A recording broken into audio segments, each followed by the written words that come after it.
Joydeb sir ক্লাসেসে জুডিশিয়ালের জন্য প্রত্যেকটা first generation লয়ারকে পড়তে আসতেই হবে। কারণ বর্তমানে অবস্থা কোর্টগুলোতে মামলার থেকে উকিলের সংখ্যা বেশি।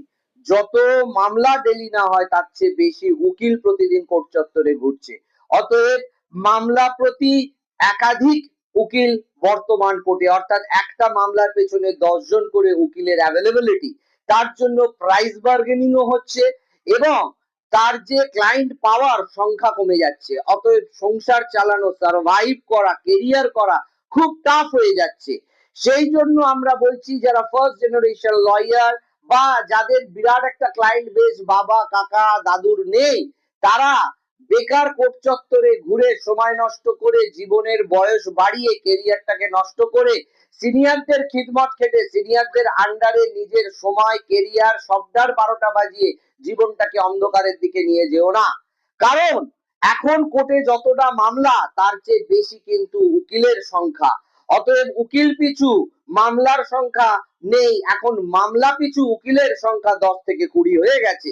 সেই জন্য আমি আবারও বলছি, তোমরা এখন থেকে বিভিন্ন লিগ্যাল অফিসারের, পিএসইউ সেক্টরে, সেন্ট্রাল গভর্নমেন্টের, ONGC, Bharat petroleum, Indian oil, NIC, coal India, SAIL, rail, NALCO, rail, LIC, এগুলোতে নিজের কেরিয়ার তৈরি করো বা পাবলিক প্রসিকিউটর হিসেবে নিজেকে প্রতিস্থাপিত করো বা জুডিশিয়ালের জন্য নিজেকে রেডি করে একটা স্বর্ণালী কেরিয়ার তৈরি করে নাও। নইলে মেয়েরা বেশিরভাগ আমরা দেখছি যারা ফার্স্ট জেনারেশন লয়ার, ল পাস করার পর ফ্রাস্ট্রেটেড হয়ে গিয়ে অ্যাবিউজড হয়ে তারা হয় কোর্ট চত্বর ছেড়ে দিচ্ছে, বিয়ে শাদী করে সংসার ধর্ম করে বাচ্চা মানুষ করছে, রান্নাঘরে রান্না করছে, তাদের প্রফেশনাল কেরিয়ারের বরবাদি করছে। তারা কিন্তু আর প্রফেশনাল কেরিয়ারে নেই, তারা আর কেউ মানে ল থেকে ইনকাম করছে না, কারণ কোর্টে যাচ্ছে না, বিভিন্ন হ্যারাসমেন্ট এবং মামলা পাওয়ায় ছেলেরা যতটা এফোর্ট ফিজিক্যালি দিতে পারে, দৌড় ঝাঁপ করে খিদমত কাটতে পারে, সিনিয়রের মেয়েরা পারছে না বা সেই দৌড় ঝাঁপটা করতে পারছে না। তারা সেটেল হচ্ছে সংসারে, তাদের পড়াশোনাটা জলে চলে যাচ্ছে।